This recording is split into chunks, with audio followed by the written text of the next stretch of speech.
मेरा नाम प्रशांत है। मुझे गांव के घर से काफ़ी दूर की बड़ी सिटी में नई नौकरी मिली थी। इस शहर में भाड़े का घर लेकर रहने लगा। पड़ोसी के तौर पर घर के सामने ही एक घर था जिसमें एक बुजुर्ग जोड़ा रहता था। दोनों बिल्कुल अकेले थे, मतलब ना कोई बेटा ना बेटी, ना नाती ना पोते, यानी कि संयुक्त परिवार नहीं था। मैं एक दिन संयुक्त परिवार का सदस्य था, इसलिए मुझे अक्सर उनके बारे में विचार आते रहते थे। मुझे देख कर बुरा लगता है, इतनी उम्र होने के बाद भी उनकी देखभाल करने का कोई भी उनके साथ नहीं है।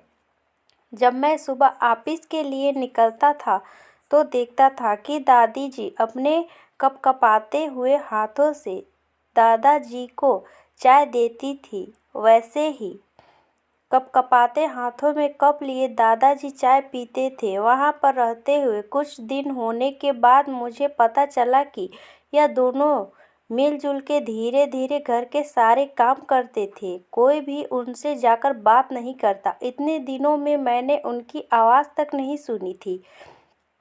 जब मैं शाम को ऑफिस से घर आता था तब दोनों को घर से आंगन में बैठा पाता था और उन दोनों के ही चेहरों पर थकान साफ साफ पढ़ पाता था। मेरा मन कई बार करता कि उनसे जाकर बात करूं, लेकिन फिर किसी वजह से मेरे पांव वहीं पर थम जाते। मैं जब जब उन्हें देखता था मुझे मेरे दादा दादी की बहुत याद आती और मैं घर पर फ़ोन लगाकर उनसे बात कर लिया करता। एक संडे जब मुझे ऑफिस में छुट्टी थी तो मैंने देखा दादी जी काम कर रही थी, लेकिन उन्हें रोज़ की अपेक्षा आज काम करने में कुछ ज़्यादा ही तकलीफ हो रही थी। मैंने उनके पास जाकर पूछा कि दादी जी आपकी ठीक है, क्या मैं आपकी कोई मदद कर सकता हूँ? उन्होंने प्रतिक्रिया नहीं दी। मैंने दोबारा उनसे पूछा, बताइए दादी जी, मैं क्या करूँ आपके लिए? उन्होंने फिर से वही कोई उत्तर नहीं दिया। मुझे काफ़ी आश्चर्य हुआ। कुछ मिनटों बाद दादाजी वहाँ आए और वह भी कुछ नहीं बोले। मैंने ही बात को आगे बढ़ाते हुए कहा, मुझे लगता है कि दादी जी की तबीयत खराब है, इसलिए मैं यहाँ आया हूँ।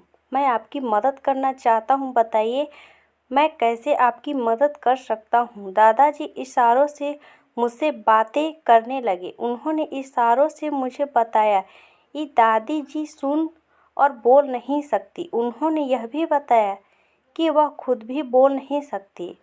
वह सुन सकते हैं, मेरी बात समझ सकते हैं। उन्होंने इशारों से दादी से कुछ कहा और दादी ने मेरी तरफ देखकर मेरे माथे पर हाथ फेरा। मैं उन दोनों की तरफ देखते ही रहा और न जाने कब मेरे आंखों से आंसू बहने लगे। उस दिन के बाद जब जब मुझे समय मिलता मैं उनके पास चला जाता। वह मुझ पर बहुत प्यार बरसाते। अब तो मुझे उनके इशारों की मीठी भाषा भी बहुत अच्छे से समझ में आने लगी थी। एक दिन मैंने दादाजी से पूछा कि वह अकेले क्यों रहते हैं, क्या उन्हें कोई औलाद नहीं है? दादाजी ने दादी को इशारे से समझाया कि मैंने उनसे क्या पूछा। फिर दोनों मेरा हाथ पकड़कर मुझे आंगन में ले आए और अपने आंखों के आंसू पोंछे और उंगली का इशारा करते हुए एक साइकिल मुझे दिखाए।